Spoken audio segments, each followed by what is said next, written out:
주께서 사랑하는 우리 교회가 이런 교회 되게 하소서.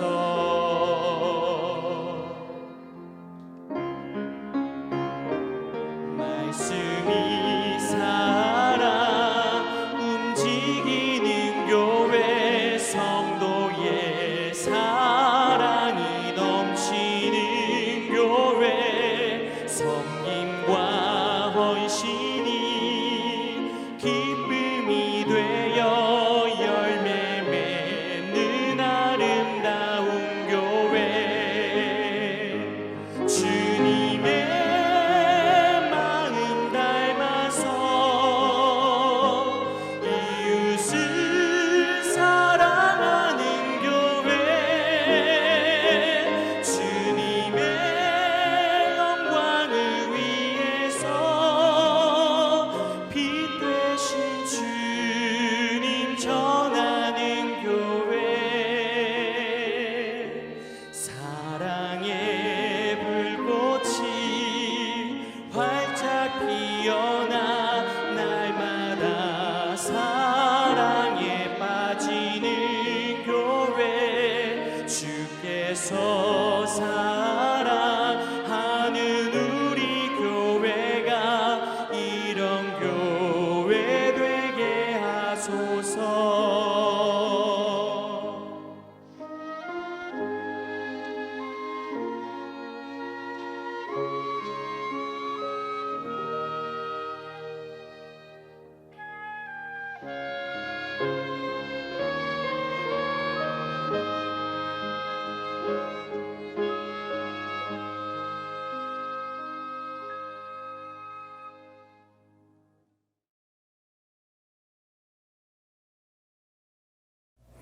오늘 아침에 나눌 말씀은 고린도후서 1장 4절에서 9절 말씀입니다.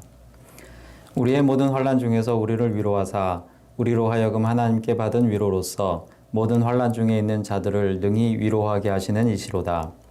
그리스도의 고난이 우리에게 넘친 것 같이 우리가 받는 위로도 그리스도로 말미암아 넘치는도다. 우리가 환난 당하는 것도 너희가 위로와 구원을 받게 하려는 것이요 우리가 위로를 받는 것도 너희가 위로를 받게 하려는 것이니 이 위로가 너희 속에 역사하여 우리가 받는 것 같은 고난을 너희도 견디게 하느니라. 너희를 위한 우리의 소망이 견고함은 너희가 고난에 참여하는 자가 된 것 같이 위로에도 그러할 줄 알미라.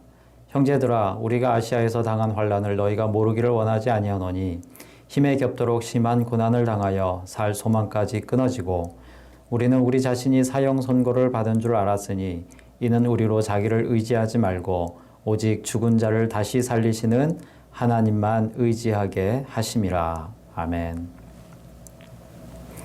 바울은 2차 전도 여행 때 고린도에 1년 반 동안 머물면서 복음을 전했습니다. 그리고 에베소로 갔을 때 고린도 교회가 여러 가지 문제로 인해 고통을 당하고 있음을 듣고 첫 번째 편지, 즉 고린도전서를 써서 보냈습니다. 하지만 고린도 교회의 문제는 해결이 되지 않았고 이후 바울이 방문을 했을 때는 오히려 사태가 더 악화되었으며 바울은 그것 때문에 안타까운 마음을 뒤로하고 고린도를 떠나야 했습니다. 고린도 교회는 여러 가지 문제뿐 아니라 바울을 대적하는 사람들이 있었는데 그들은 바울의 사도직을 의심하여 여러 가지 이유를 들어 바울을 비방하였습니다. 이에 바울은 지금은 전해지지 않는 눈물의 편지를 써서 보냈는데 그 편지는 고린도 교회 교인들을 회개하도록 만들었으며 바울과도 화해하기를 간절히 원하도록 만들었습니다. 마침내 바울이 3차 전도 여행 중에 3년간 머물렀던 에베소 교회를 떠나서 고린도로 가고자 했습니다. 바울은 고린도 교회에 대하여 여전히 무거운 마음이 있었습니다. 그런데 고린도로 가던 도중에 먼저 앞서 보냈던 디도를 만나게 됐고 디도로부터 고린도의 변화된 소식을 듣습니다. 그리고 감사하며 그들을 위로하고 권면하는 편지를 다시 써서 보내게 됩니다. 그 편지가 바로 고린도 후서입니다. 고린도 교회가 회개를 하긴 했지만 여전히 바울을 대적하는 소수의 사람들이 있었습니다. 그들은 심지어 바울이 너무 많은 고난을 받았기 때문에 오히려 성령 충만을 입은 사도라고 할 수 없다라는 말로 바울을 비방했습니다. 1장 3절에서 11절 말씀은 고린도 후서의 서론에 해당하는 부분입니다. 바울은 그 대적자들이 말하는 자신의 고난을 여기에서 언급하고 있습니다. 그리고 오히려 그러한 자신의 나약함은 성도를 위로하며 그리스도의 복음을 드러내는 것이라고 가르쳐주고 있습니다. 본문 말씀은 그런 위로의 내용을 담고 있습니다. 바울은 복음을 전하면서 숱한 고난에 직면해야 했습니다. 하나님은 오늘 바울의 고난을 말씀하시면서 우리들이 받는 고난의 의미에 대해서 다시 한번 생각하게 하십니다. 바울이 받은 고난은 무엇입니까? 바울이 받은 것은 그의 대적자들이 성령님께서 그와 함께 하신다면 그가 그런 고난을 받을 수 없다라고 비방할 만큼 큰 고난이었습니다. 바울은 정말 감당하기 어려운 고난을 당했습니다. 너무나 큰 고난이었기 때문에 살 소망이 끊어질 정도였고 그것은 마치 사형 선고를 받는 것과 같은 고통이요 두려움이었습니다. 9절 말씀을 다시 보겠습니다. 우리는 우리 자신이 사형 선고를 받은 줄 알았으니 이는 우리로 자기를 의지하지 말고 오직 죽은 자를 다시 살리시는 하나님만 의지하게 하심이라. 바울은 고난을 통해 깨달은 것이 있었습니다. 그것이 무엇이냐 하면 하나님께서는 그런 고난을 통하여 사람들이 자기 자신을 의지하지 말고 오직 하나님만을 의지하도록 하셨다라는 것입니다. 그런데 그 하나님은 어떤 하나님입니까? 죽은 자를 살리시는 하나님이십니다. 사형 선고를 받은 줄 알았다는 말은 마치 죽을 것만 같은 정도의 고난이었다라는 것이죠. 얼마나 무섭고 고통스러웠겠습니까? 그러나 하나님은 죽은 자를 살리시기에 비록 그 고난 끝에 죽게 되더라도 우리를 살리시는 하나님이 계심으로 하나님을 의지하는 한 죽음이 우리에게는 큰 문제가 되지 않습니다. 그러므로 사형 선고와 같은 고난을 만났을 때 오히려 하나님만을 의지하는 마음을 갖게 되는 것입니다. 바울이 말하는 또 다른 고난의 의미는 바로 그 고난을 통하여 하나님의 위로를 경험하기 때문에 고난을 당하는 사람은 고난을 당하는 또 다른 사람을 위로할 수 있는 힘을 얻게 된다는 것입니다. 4, 5절 말씀을 다시 보겠습니다.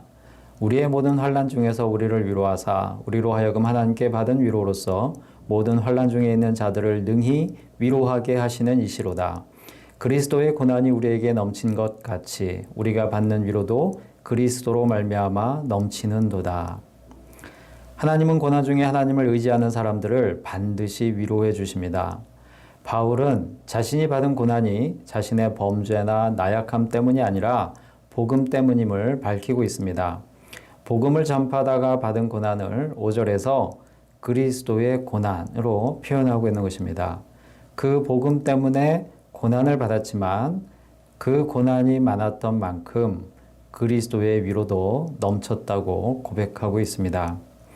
본문에서 반복되고 있는 위로라는 단어의 원어를 보면 곁에 불러서 다독거린다는 의미를 담고 있습니다.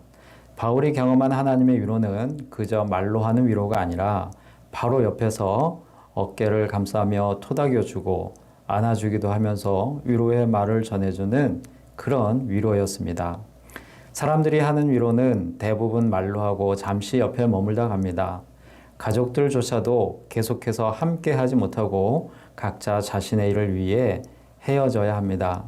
그런데 우리 하나님은 우리가 고난을 당할 때 한 번도 우리 곁을 떠나지 않으십니다. 그리고 눈동자와 같이 우리를 지켜주시고 다독여 주십니다. 신명기 32장 10절 말씀을 읽어보겠습니다. 여호와께서 그를 황무지에서 짐승이 부르짖는 광야에서 만나시고 호위하시며 보호하시며 자기의 눈동자같이 지키셨도다. 우리가 고난을 당할 때 하나님은 우리 곁에서 우리를 호위하시고 보호하시며 마치 우리가 하나님의 눈동자인 것처럼 우리를 지켜주십니다. 광야를 살아갔던 이스라엘 백성들처럼 광야와 같은 이 생을 살아가는 우리들을 그렇게 위로하시고 지켜주십니다. 그러므로 사실은 고난이 깊어지면 깊어질수록 우리는 하나님만한 분이 없다는 것을 깨닫게 됩니다. 하나님을 더욱 의지하게 되는 것이죠. 그리고 죽은 자도 살리시는 하나님께서 우리를 지켜주심을 알고 세상에는 없는 위로를 받게 됩니다. 이러한 체험이 있는 사람은 환난과 고난 중에 있는 이웃을 진심을 다해 대할 수 있고 그에게 필요한 말과 사랑과 복음을 전해줄 수 있는 사람이 됩니다. 그리고 그렇게 또 하나의 구원을 이루어가는 것입니다. 본문 6절 말씀은 그것을 이렇게 표현하십니다.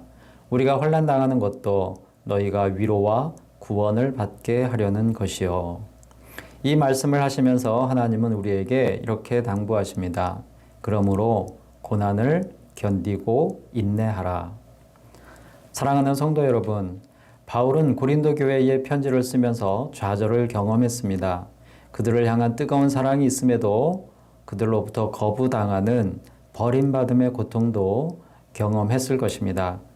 그들은 심지어 바울이 받은 고난이 너무 많다며 그것을 약점으로 이용하여 바울의 사도권을 트집 잡기도 했습니다.